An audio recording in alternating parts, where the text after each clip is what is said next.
বাংলাদেশে আরএমজি সেক্টরের পর দেশের অন্যতম গ্রোয়িং এবং সম্ভাবনাময় সেক্টর হচ্ছে আইটি সেক্টর। গত ১৫ বছরে দেশের আইটি সেক্টরে ২০ লক্ষেরও অধিক চাকরির সুযোগ তৈরি হয়েছে। দেশের গ্রোয়িং বিজনেস ইকোসিস্টেমে গুরুত্বপূর্ণ অবদান রাখার পাশাপাশি ২০২২-২৩ অর্থ বছরে এই সেক্টর $১.৮ বিলিয়ন এক্সপোর্ট আর্নিংসও জেনারেট করেছে। সম্প্রতি সরকার এই সেক্টরকে করের আওতায় আনার পরিকল্পনা করছে বলে জানা যাচ্ছে ন্যাশনাল বোর্ড অফ রেভিনিউ থেকে শুরু করে বেশ কিছু পর্যায়ে থেকে, যা এই সেক্টরে বিদ্যমান প্রতিষ্ঠানগুলোর গ্রোথে বড় ধরনের নেগেটিভ ইম্প্যাক্ট ফেলতে পারে। এই সেক্টরের প্রতিষ্ঠানগুলোকে পলিসিগত বিভিন্ন সাপোর্ট দিতে কাজ করা সংগঠন Bangladesh association of software and information services বা বেসিস সরকারের কাছে ২০৩১ সাল পর্যন্ত কর অব্যাহতির সুবিধা চেয়েছে। আর তাই দেশের আইটি সেক্টরের প্রতিষ্ঠানগুলোর এই দাবিকে বাস্তবায়নের লক্ষ্যে অন্যতম গুরুত্বপূর্ণ ভূমিকা রাখতে পারা সংগঠন বেসিসের আসন্ন নির্বাচনও বহন করছে বিশেষ গুরুত্ব।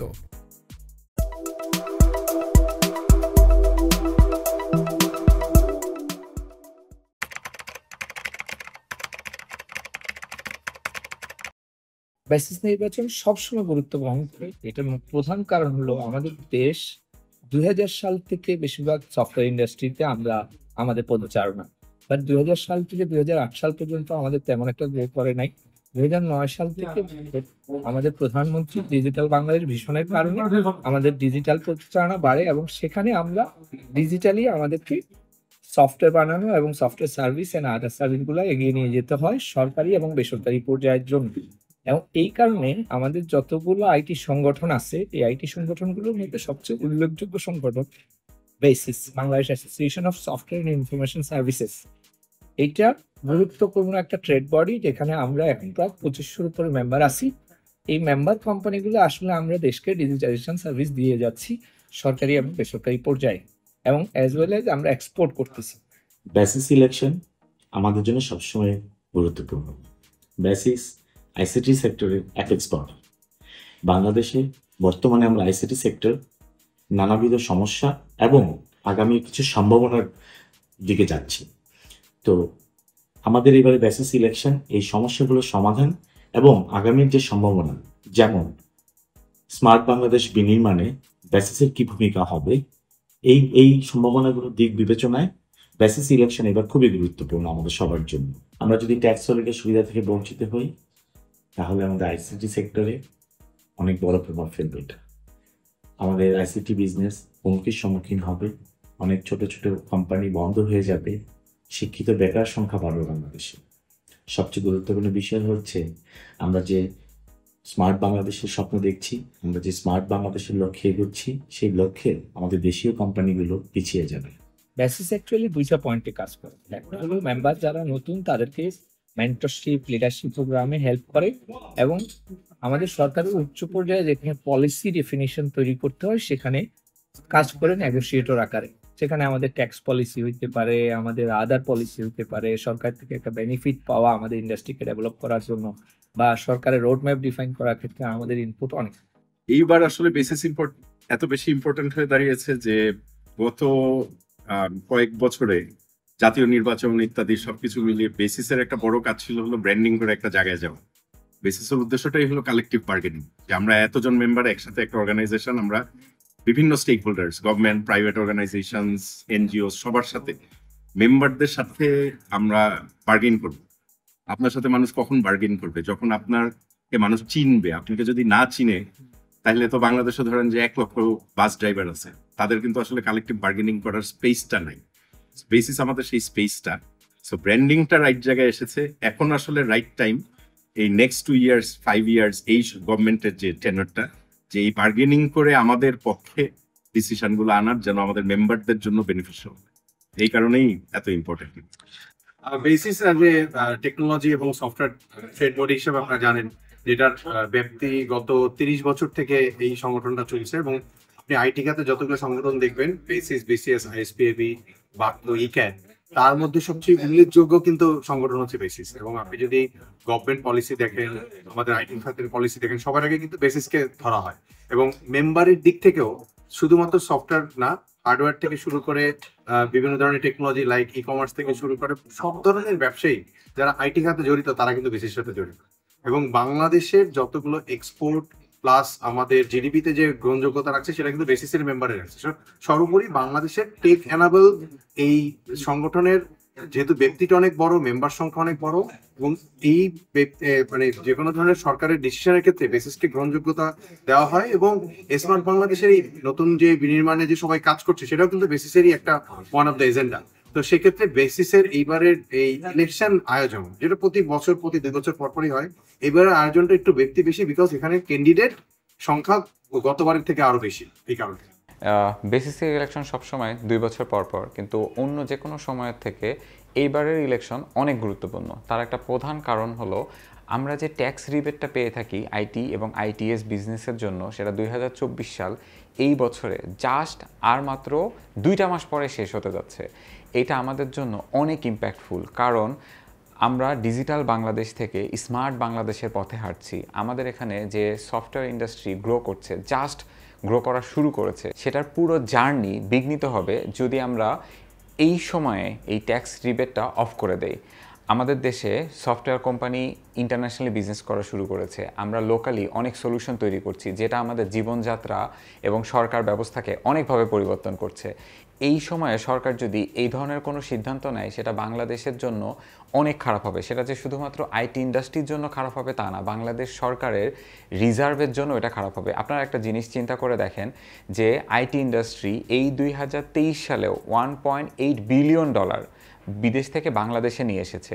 আমরা যদি এই অবস্থাতে এখন ট্যাক্স নিয়ে আসি, তাহলে যেটা হবে, এক বাংলাদেশি কোম্পানি ডলার বাংলাদেশে নিয়ে আসাতে অনেক আগ্রহ বোধ করবে না, কারণ তাকে ট্যাক্স দিতে হবে। একই সাথে ইন্টারন্যাশনাল কোম্পানিগুলো যারা বাংলাদেশে বিজনেস ওপেন করতে পারতো, তারা অনেক ভয় পাবে এই দেশে বিজনেস ইস্টাবলিশ করার জন্য।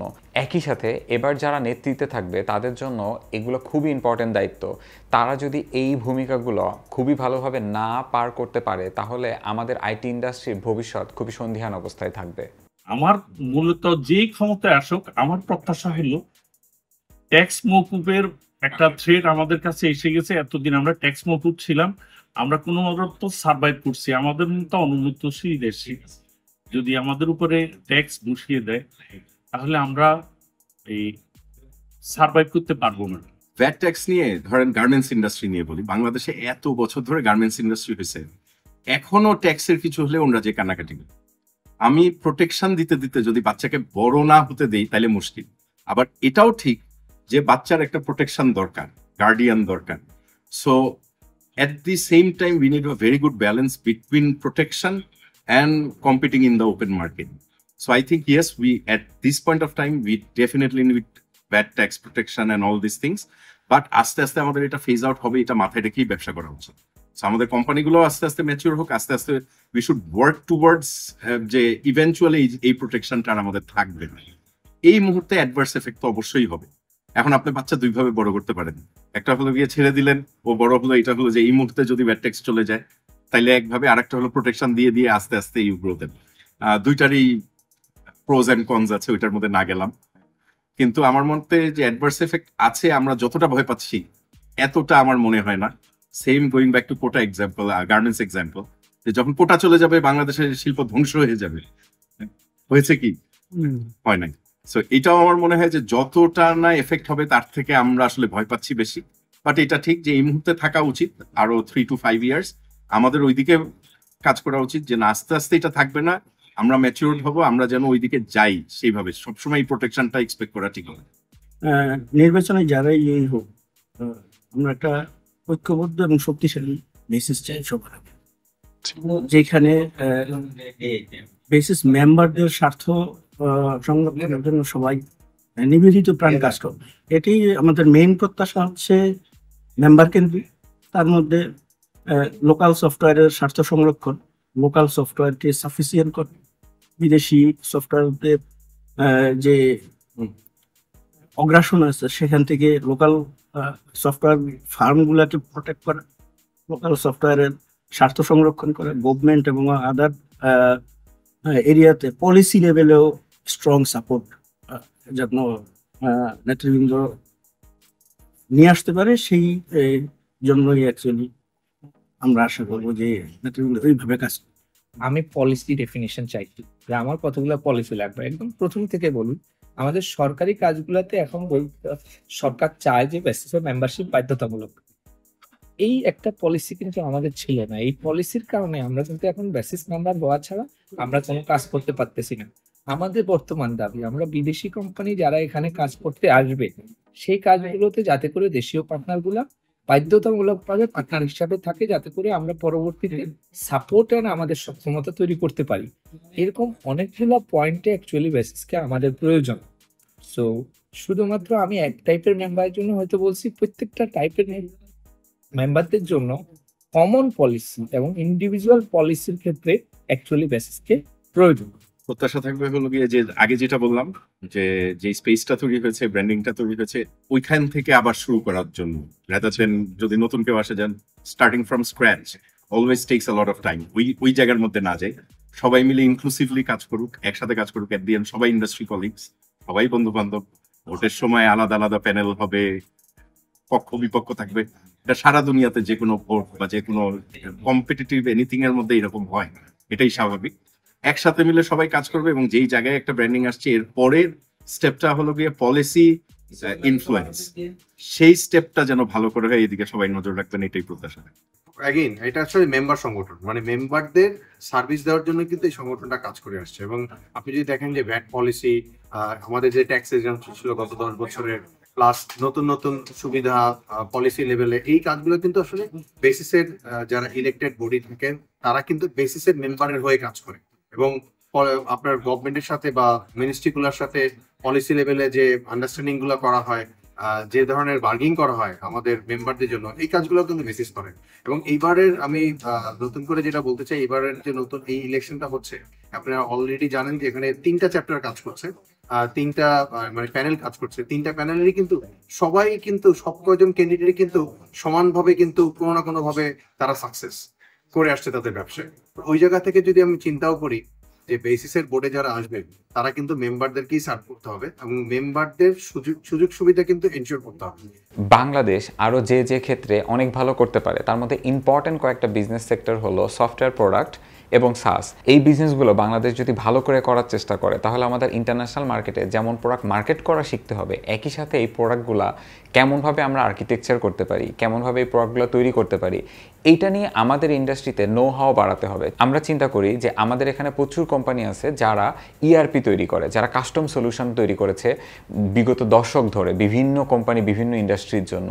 আমরা যদি তাদেরকে সাস কিভাবে বানায়, কিভাবে ম্যানেজ করে, কিভাবে গ্রো করে, এগুলো শেখাতে পারি, দেখাতে পারি, তাহলে তারা হয়তো তাদের সলিউশনগুলোকে বাংলাদেশ থেকে ইন্টারন্যাশনাল লেভেলে নিয়ে যেতে পারবে। একই সাথে বেসিস যদি তাদেরকে এই সফটওয়্যারগুলো মার্কেট করতে হেল্প করতে পারে, যদি কিভাবে এই সফটওয়্যারগুলো বাইরে সেল করা যায় সেই বিষয়ে হেল্প করতে পারে, তাহলে আমাদের এইসব কোম্পানিগুলোর ইন্টারন্যাশনালি গ্রো করার এক নতুন সম্ভাবনা তৈরি হবে। আমাদের অ্যাকচুয়ালি বেসিস মেম্বারদের অনেকগুলো ক্যাটাগরি। একদম প্রথম ক্যাটাগরিটাই সফটওয়্যার কোম্পানি, এবং অন্যান্য ক্যাটাগরিতে এখন ফিনটেক, এগ্রোটেক বা insurance, different other type of industry আমাদের সঙ্গে ইনক্লুড হয়েছে। বাট এই ইনক্লুশনের সঙ্গে সঙ্গে আমাদের মেম্বারদের একটা বড় ধরনের গ্রোয়িং ডিমান্ড, যেটা জাস্টিফাইড ডিমান্ড, সেটা তৈরি হয়েছে।